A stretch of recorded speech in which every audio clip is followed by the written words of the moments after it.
pondasi yang utama, ya.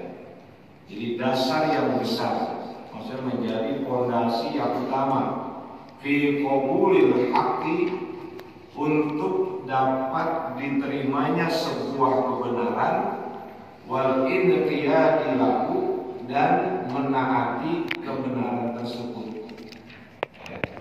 Jadi dalam hal berdakwah itu mengajak orang lain untuk berbuat baik dan melarang orang lain melakukan perbuatan kemungkaran, ini perlu ada keramahan, kelembutan, dan tidak bersikap kasar.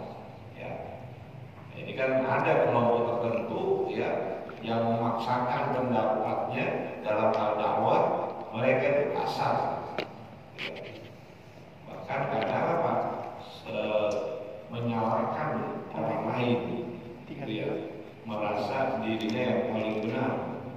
Ini merupakan apa namanya sesuatu yang tidak layak, gitu ya, tidak beradab. Fa'alaika bidzalika, ya, maka wajib atasmu bidzalika, dengan menggunakan hal-hal tadi, ya. Jadi kita wajib ketika beramal ma'ruf nahi munkar untuk bersikap ramah, lembut, tidak kasar dan tidak kejam. Man amartahu au nahaitahu, kepada orang yang engkau perintahkan, gitu, atau yang kau larang, au nasahtahu, atau yang kau berikan nasihat kepadanya, minal muslimina, dari kalangan umat Islam. Ya. Jadi ini menjadi apa? Menjadi bagian yang penting, gitu ya. Aslul kabir, merupakan dasar yang besar atau fondasi yang kuat agar kebenaran itu bisa diterima. Nah ini kan merupakan bagian dari Ahlus Sunnah wal Jamaah. Ya. Sebab kan pernah itu ketika Islam masuk ke Indonesia, awalnya itu kan dari kalangan Syi'i, ya, masuk ke kerajaan Daha di Jawa, ya, sambil membawa pasukan dan mereka memaksakan, gitu. Ya, karena mereka ini para pendatang yang ingin mengubah kondisi keagamaan masyarakat waktu itu, maka timbul perlawanan. Ya. Maka pada saat itu para penyebar Islam dari kalangan Syi'i itu habis semua. Ya. Jadi oleh kerajaan Daha itu dibunuh semuanya. Kenapa? Cara mereka berdakwah ya begitu. Nah, kemudian kan muncul itu yang namanya Wali Songo, ya, dari kalangan Habaib itu, ya, keturunannya ya Rasulullah SAW. Mereka berdakwah dengan dakwah yang lembut, gitu ya, dakwah yang toleran, gitu. Sehingga dalika, dan perbaguslah siasat, ya, strategi di dalika dalam amar ma'ruf nahi munkar. Ya. Jadi ahsin siasat, terus menerus perbaiki itu strateginya. Nah kalau zaman sekarang bagaimana? Gitu kan? Ini kan harus tahu strateginya. Zaman sekarang zaman digital. Nah bagaimana dakwah secara digital? Ya, maka jangan heran Pak, kalau dulu Gusmik itu kalau dakwah kan karena dia merasa ini bagian saya, maka dia dakwah di bar-bar itu, ya, di network, ya, tempat-tempat orang yang minum minuman keras, kan? Itu dia dakwah di situ. Ya. Berbicaralah ketika beramal ma'ruf nahi munkar qalilan, secara apa? Secara sembunyi. Artinya jangan kemudian ketika kita ingin memperbaiki seseorang, ya, lalu kita mengungkapkannya di tengah orang banyak, ya, dan orang banyak, ya. Sehingga ketika umpamanya seseorang menyalahkan orang lain, ya, dalam forum terbuka, ini bagi orang tersebut merasa apa? Tersakiti, ya, tersakiti. kalimu khalian. Jadi ajak dia berbicara khalian, ya, bersendiri aja, kita berdua ngomong. Ya. Dan itu banyak dilakukan oleh para dai. Ya. Jadi mereka itu pendekatan. Kan begini Pak, pada dasarnya semua orang ingin dihargai, siapapun dia. Ya. Manusia ya kepengen dihargai. Ya. Nah, itu yang harus. Dan bersikap lembutlah kepadanya, ya, janiban, ya, di sisinya. Jadi kalau kita itu mengajak orang lain, ya berusaha bersikap lembut, lemah lembut, lin, lana ya lin, ya. Jadi bersikap lembutlah. Ya. Ini kalau kalimat kiasan, rendahkanlah sayap untuknya. Maksudnya apa? Rendah hati. Jadi walaupun kita merasa punya ilmu banyak gitu ya, tapi di hadapan orang yang sedang kita inginkan agar dia berubah menjadi baik, kita tetap ya ikhfid janaha, ya Pak, rendahkan sayapmu. Maka nafi syai'in illa zana. Maka sesungguhnya kelembutan itu, ya, kelembutan itu, ya, keramahan itu, maka nafi syai'in, tidaklah dia ada menempel pada sesuatu illa zana, kecuali dia menjadikannya bagus. Ya, umpamanya kita berdakwah gitu ya, dalam artian umum kita dakwah, kemudian sikap kita ramah, ya, maka dakwah yang dibungkus dengan keramahan itu akan menjadikan dakwah tersebut menjadi indah. Min syai'in illa syana, ya, dan tidaklah kelembutan tersebut lepas dari sesuatu illa syana, kecuali menjadikannya buruk. Jadi kalau sesuatu yang kita lakukan tanpa dibungkus dengan keramahan, apapun itu akan kelihatan jelek. Gitu kan ya? Kita ngajak orang lain, tapi dengan cara-cara yang nggak bagus, ya itu tetap jelek. Walaupun yang diajak itu, ya apa namanya, keinginan orang untuk mengajak orang lain menjadi baik, gitu, tapi caranya yang tidak baik, ya jadi jelek. Begitu, ya. Wassalam, sebagaimana Rasulullah SAW bersabda, wa kama qala Allah Ta'ala Rasulih, sebagaimana Allah berfirman untuk Rasulnya, ya. Itu pada surah Al-Imran ayat 159. Bima rahmatin min Allah linta lahum walau kunta fazzan ghalizal qalbi lan faddu min hawli. Maka dengan sebab rahmat Allah, linta lahum, engkau bersikap lembut kepada mereka. Walau kunta fazzan ghalizal qalbi, kalau engkau itu bersikap keras, ya, keras gitu, lan faddu min hawli, maka mereka itu pasti akan lari dari sisimu. Ya. Jadi yang bikin Nabi Muhammad itu lembut, Allah Subhanahu wa Ta'ala. Berkat rahmat Allah, maka Nabi Muhammad itu bersikap lembut. Ya. Nabi pernah bilang ini, ketika para sahabat bilang ini, ya Rasul, kutuk dong itu orang-orang musyrik. Untuk orang-orang muslim, apa jawab Nabi? Bu'ais apa? Lastu, ya, aku ini bukan bu'aistu. Jadi aku ini tidak. Nah, mungkin Islam nggak akan berkembang, tapi Rasulullah, ya udah nggak apa-apa lah, gitu ya. Walaupun dirinya luka, gitu kan ya, luka berdarah-darah. Malaikat menawarkan untuk menghancurkan masyarakat dengan merobohkan gunung, tapi Rasul nggak mampu. Nggak, bukan begitu caranya. Gitu. Nanti apa? Kalau mereka ini nggak beriman, mungkin anaknya. Kalau mereka tidak, cucunya. Dan firman Allah Taala, wala takunu kalladzina tafarraqu wa ikhtalafu min ba'di ma ja'ahumul bayyinat. Ini pada surah Ali Imran.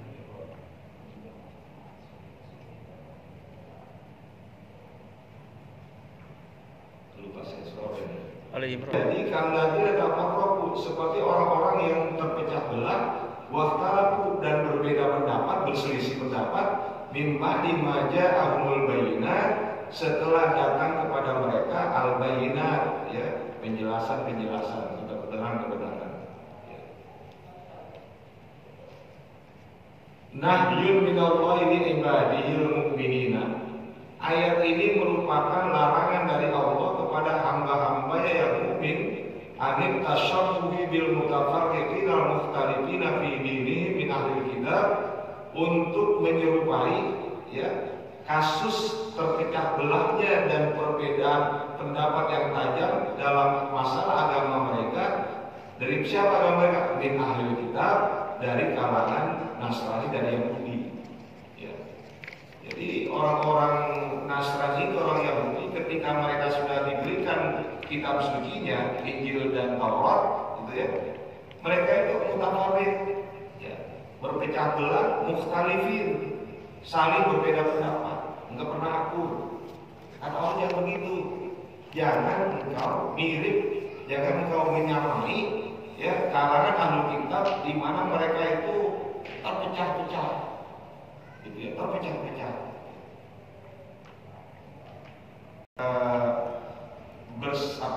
Berbeda, ya, saling berbeda pendapat dan agamanya, lahum adzabun azim, mereka itu akan mendapatkan azab yang pedih. Ya. Fasta'zim rahimakallahu jiddan adaban sammahul ilahul azimu aziman. Ya. Maka fasta'zim, maka agungkanlah rahimakallah, ya, mudah-mudahan Allah merahmatimu, jiddan adaban, ya. Jadi kita dibilang menganggap, ya, menjadikan perpecahan tadi, ya, adaban azim atau ajid dan aziman, ya, jiddan adaban, jadi azab yang lebih, sama wilayah al-azim aziman, ya. Allah menamakannya azim itu apa? Aziman. Jadi apa namanya, dengan ayat ini, ya, hendaklah kita istazim, ya, mencari menganggap sesuatu yang besar, ya, dengan sebab perbedaan pendapat, ya, azab yang Allah berikan itu adalah azab yang pedih, yang besar. Wa tafakkar fihi, dan pikirkanlah di dalamnya, ya, wanju binafsi kami, dan selamatkan dirimu dari azab yang pedih itu. Wa dzalika bi mulazamatil kitabi was sunnati, keselamatan itu dapat engkau raih, ya, dengan berpegang kuat kepada Al-Qur'an dan Sunnah. Ya.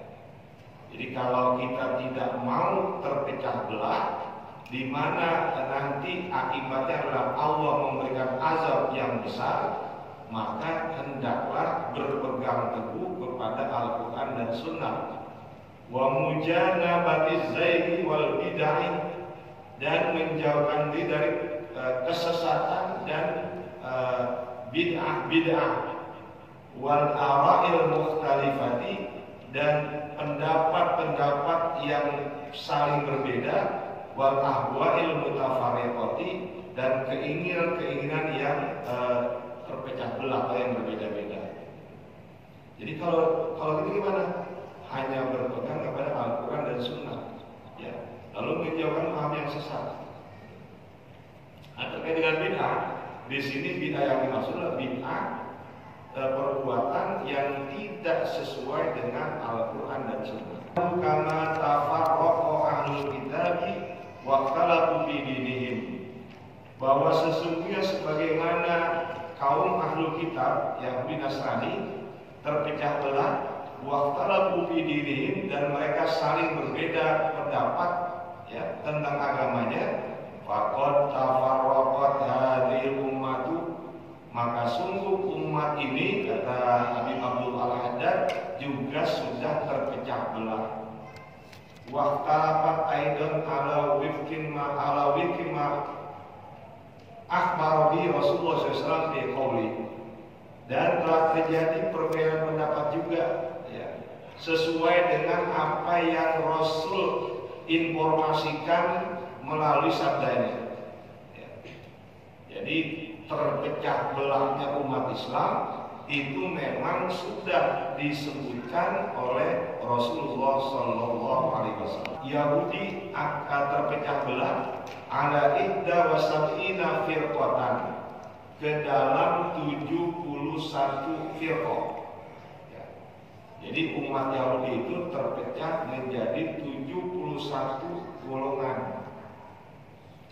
Wabtaraqatin nasara ala nataini wasab'ina firqatan, dan umat Nasrani terpecah menjadi 72 golongan.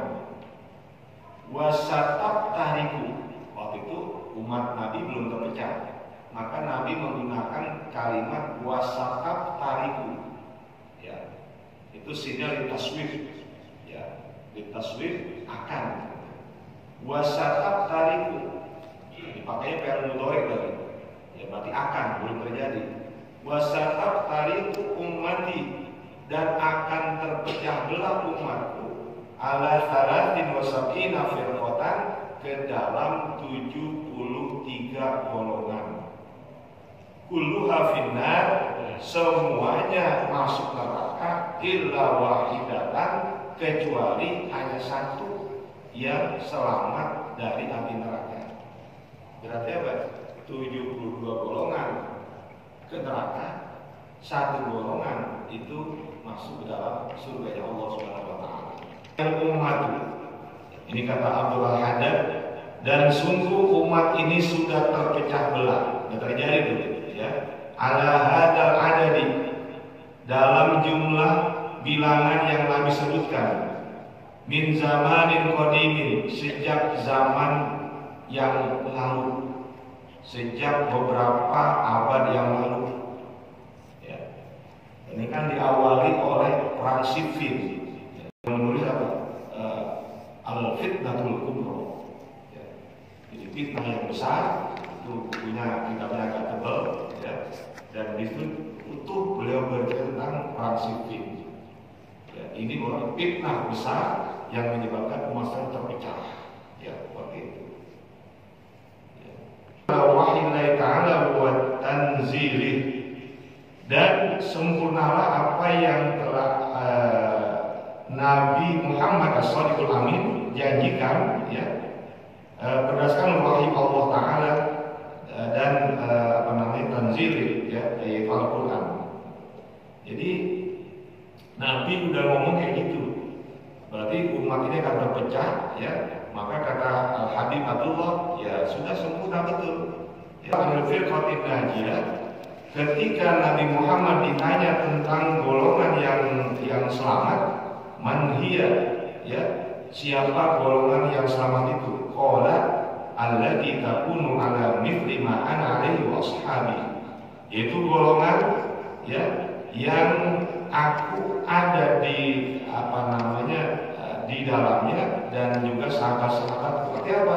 Golongan di mana ajaran-ajaran Rasul dipegang teguh, dan juga ajaran-ajaran para sahabat. Ya. Jadi yang memegang ajaran-ajaran Rasul dan ajaran sahabat, inilah yang an-najiyah. Ya. Nah, ada golongan lagi nih, ada golongan yang nggak mau menerima Sayyidina Abu Bakar. Ikhtilafi biluzumi sawadil a'zam, dan Rasul memerintahkan ketika terjadi perbedaan di kalangan umatnya, biluzumi sawadil a'zam, untuk berpegang kepada kelompok mayoritas ya. Jadi yang mayoritas, wal jumhur aktsar minal muslimin, yaitu kelompok mayoritas ya dari kalangan umat Islam. Walam yazal ahlus sunnati bihamdillahi ta'ala minaz zamanil awal ila yaumi humus sawadul a'zam. Segala puji bagi Allah ya, ahlus sunnah wal jamaah sejak zaman awal sampai saat ini termasuk ya kelompok yang as-sawadul a'zam, mayoritas ya. Nah, ini Nabi yang guru ya. Pendapat, maka kamu masuk ke kelompok mayoritas.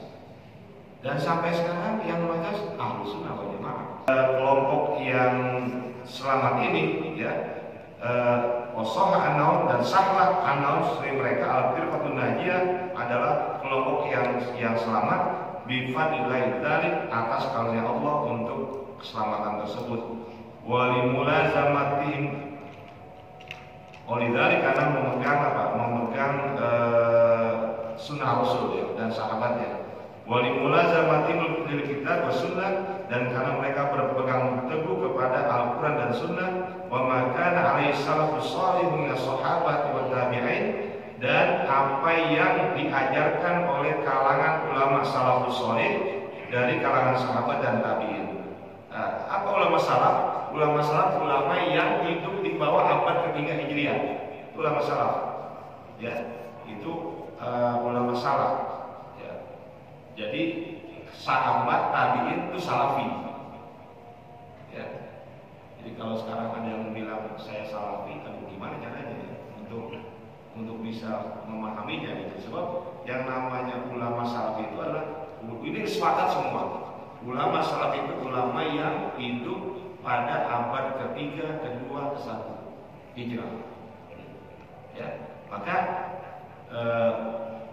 Imam Hanafi, Imam Malik, Imam Syafi'i, Imam Hambali semuanya masuk dalam ulama salaf.